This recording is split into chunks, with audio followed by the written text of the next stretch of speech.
Welcome to this very first episode of Mission Impact, the inauguration of not just a series, but I would say a movement where we're putting social entrepreneurship at the front and center of the conversation.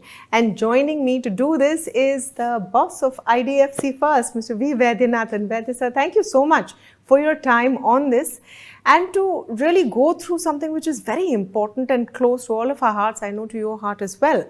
The importance of social entrepreneurship. Thank you. Thank you. So let's start with defining what is social entrepreneurship in your view, because is it as simple as entrepreneurship aimed at bettering society, or is there more nuance? I think you put it well. I think entrepreneurship aimed at bettering society. They measure their success by the impact they make to society, and of course they are a profitable venture for sustainability. You know, when we talk about entrepreneurship by itself, and this is something that if you could clear for me as well, we talk about entrepreneurship as a building block of the economy. Someone opens a steel mill, hires and gives job to 400 people, you're feeding that many families and, you know, individuals coming in. Would that not be a more important contribution than social entrepreneurship, or is there, you know, an overlap there which we need to understand? The key thing about social entrepreneurship, I'll give an example just to make a point. We came across an entrepreneur, for example, who was working in the area of, chicken feed, right? Not chicken feed. You know, the world over people consume chicken. So what happens to the feathers? So there was an entrepreneur who was collecting all the feathers. They were asking rag pickers to pick up those feathers, and they were converting to paste. And with the paste, they were making, blankets and so on and so forth, right? They had developed some technology around that. A lesser quality or whatever it is, they were using for making paper. And the final residual use they were using for maybe even feeding the fish. So therefore, kilograms and, millions of kilograms of quantum of such, waste material coming. I think they call it chicken waste or something like that, right? So they were enabling that to happen. So my sense is that, like putting a steel mill, like you said, is also adding value, but disposing of these feather pieces in a safe manner and putting to good use is also social entrepreneurship, but it's actually social entrepreneurship at a direct level. So the direct level part is important. So let's break it up. What are the kind of facets that you think are important to address and you see, and what comes to mind? Say you talk about sanitation, waste management, health, pollution. Do you think that these are now very, very important issues that sometimes in everyday life and everyday business that we tend to ignore? Yeah, we tend to ignore. You can see the amount of plastic being generated, and people leave it. To try going to a beach, in many parts of our own city, and you'll find plastic all around you, and fish are probably eating the same plastic. You feel really very, very bad. So if any entrepreneur is working on that space, it is of really good value. And I think, we've come across people working in the area of, you were asking about social entrepreneurship, people working in the area of, say, health, sanitation, education, even energy waste, or waste management, or climate, environment, even, let me say, even people who have difficulties, and people with difficulties trying to get them employment. All of these things is actually part of, let me say, social entrepreneurship. And any entrepreneur working in these areas, I'd call them directly social entrepreneurship. So, these sound like great causes, good issues, great causes. Where is the business aspect of it? Because at the end of the day, you're a bank. You assess the credit worthiness of anyone that you lend to or do business with in any perspective. So, where does the business aspect or the profitability or the business case come in? There was an entrepreneur who reached us the other day, and he said that, all over India anyway, there are people, even salons, for example, using, say, air conditioners. So what this entrepreneur was doing was saying that, look, if it's an individual salon, that salon owner doesn't have the ability to figure out when is the air conditioner catching, is it going too cold a temperature, is it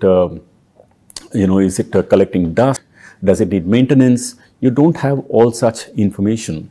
So this entrepreneur was actually having a remote, they were all IoT connected. Oh. IoT connected, they were setting up 5,000 air conditioners or probably more than that. And all the air conditioners being monitored remotely.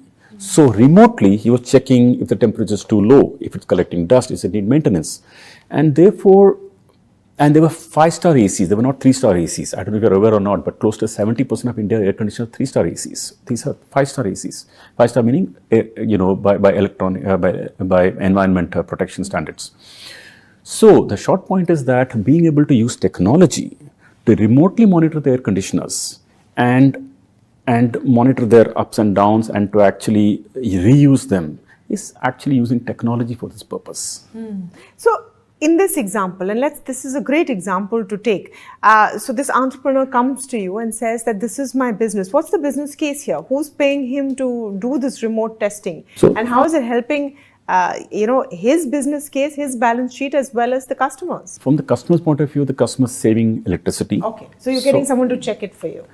Number two, from this entrepreneur's point of view, since they're purchasing maybe thousands of air conditioners at the same time, they're probably getting some economics of scale there. From our lender's point of view, as a bank point of view, you have to look at few things. End of the day, we are a lender. We have a social good, so to say, as part of a vision statement. We write it in our vision statement. We want to follow it, but it has to be economically viable. So how do we do that? So either we check whether the entrepreneur has enough equity and net worth and ability to raise capital.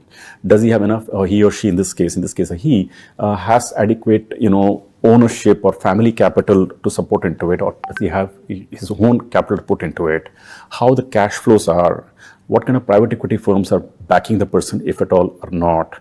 We see a number of these factors before we lend to them. To bring this into a bank as a culture, how much of a challenge is that, and how has that journey been? Actually, apart from lending, there are just so many angles about how an organization, rank and file, think about environment. This ESG thing is not a woke thing, it's a real thing, okay? For example, debit cards.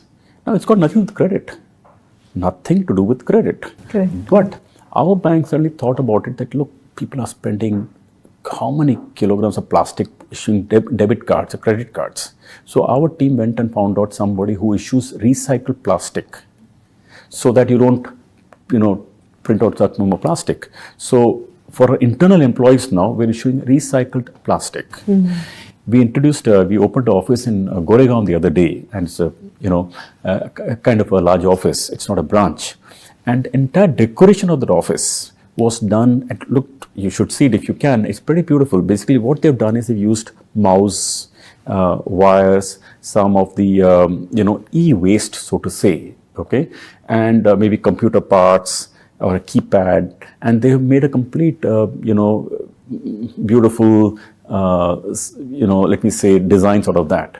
So using e-waste to create that, using tribal people to create, art for the bank. So, you try to build all that as part of the model. So at every stage to think like that. Don't use plastic, the use debit card. Smallest to the biggest decision. Smallest to biggest. For a debit card, don't use this, use that. Don't laminate, use cardboard. So every stage it has to ingrain. Let's talk a bit more. At least we are trying. I don't even claim that we are achieve mastery over it. Yeah. But we are thinking about it all the time at the bank. No, it's great. It's great if a leading private bank is actually thinking on those lines and embedding it into their day-to-day business. That's great. So, which is why let's come back to a few more of those examples. I think people are becoming more conscious. It's not just normal bank. It's not just only our bank. If you think of how RBI is talking to banks these days, they're bringing the word ESG into it. They're asking us to be more sensitive. Government is more sensitive about it. So I think that the whole ecosystem is... Are you seeing more of a trend where companies which are coming to you for loans are coming with that backdrop that we want to do good? More than coming to us, I am actually seeing the next generation itself as a younger generation now becoming more socially entrepreneur. But to more specifically on your question, for example, for example, there was this company which had a, let me say, stethoscope, in remote location, like people like you and me, if you're in metro, if we have an issue with, say, thyroid or vitamin D or B12 deficiency, we can go to a nearby place, check it out, etc. What location? They don't have that much access and all that stuff.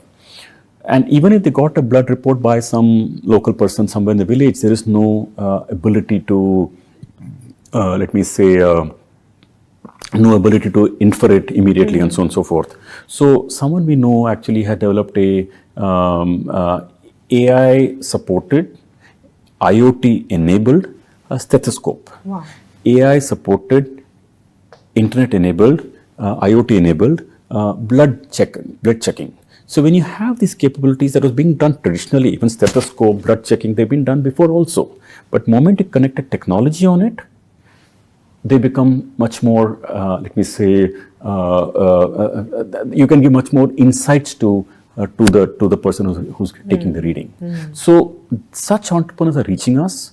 Either we can support them through funding, or we can probably give them a grant, or some of these names I told you, the IoT enabled institutions or companies, we are actually bringing them through a process for displaying them on a larger canvas. For example, we ran a program for them where we ran a boot camp. And these social entrepreneurs, they bubbled up through a process and came out among the top 8 or 10. So I believe that there is a general bias, not only for our organization, but I think generally there is a bias towards, like positive bias towards environment now. Yeah. Generally in the system. So more and more, I think younger entrepreneurs want to look at what the outcome of their work really is. Not just outcome. If you see the youth these days, if you tell them, look, we'll plant a tree on your name, they'll feel enthused by that. If you try and dirty the environment, or you throw plastic somewhere in the beach, and if you're a kid of 18 or 20 with you, the kid will immediately point out to you saying that, what are you doing? More aware. Right? Yeah, they're more aware. And I actually see it as a very positive development. So how do you take this beyond just what we are talking about right now? Because we're talking in the context of mission impact. How do you think this can become a movement where there is more awareness all round about social good and entrepreneurship going together? Do you think that this is something that should be taught in universities, that more companies should come together on this? Well, that I think will be really very good. I like the idea. It's at least we haven't thought about this, but I think it's a really great point, because universities, you see the young generation, of course, like I just said before, they are sensitive about this subject of environment. I have seen many. Now, entrepreneurship, they are interested. Social, they're interested. So by definition, social entrepreneurship, I think they will be interested. So in universities, in management schools, in campuses, undergrad colleges, if this is social entrepreneurship, a subject is taught, social good entrepreneurship, I do think it will make a big difference. I can tell you that many of these angel investors will want to support that. Venture firms will want to support that. I think it's a good direction to go. And as we wrap up, what is your message, sir, on social entrepreneurship and the mission impact we're talking about? No, before we go there for my message, I want to just add one more input to you. One angle we did not cover, but I do want to bring them out for special compliment, is actually the NGOs. Okay, because we talked of entrepreneurship as a big deal, but I believe that a large number of let me say, even NGOs are working some high quality work on doing some high quality. Even the feather example I was giving you earlier, I think it's called Golden Feathers or something. That actually is an NGO, I think probably turned entrepreneur or something. The short point I want to leave is that when you think of oceans, riverbeds, cleaning the beach, reducing the plastic, finding alternative solutions, etc., or even making people aware of these issues, many NGOs are working in these areas. We are working with many of them. I think NGOs are also doing a good job, and we want to appreciate that. Yeah, no, absolutely. So, as your closing statement really on this series that we're kicking off, and we want to do together to highlight some of these companies, what would be your message to those entrepreneurs out there who are right now sitting with an idea, but they don't know if it will be accepted? No, first of all, I want to say that this is a really important segment of society. There is a ecosystem that is now more aware, and frankly, it is so important. I can't tell you. Last year there was a heat wave, massive heat wave. There were floods in Tamil Nadu. What is all this? There's a mess going around the system. Maybe I think human beings are messing it up more than any other species. So therefore, for any social entrepreneurs, to your point, we must say that, look, your job is really very important. I want to say that. And, there is also ecosystem that is willing to support you and have confidence and go and build what you can build. I can tell you that you will get more support, not less than any other regular entrepreneurship. Wow. So on that very positive note, thank you so much, sir, for speaking with us today. Thank you.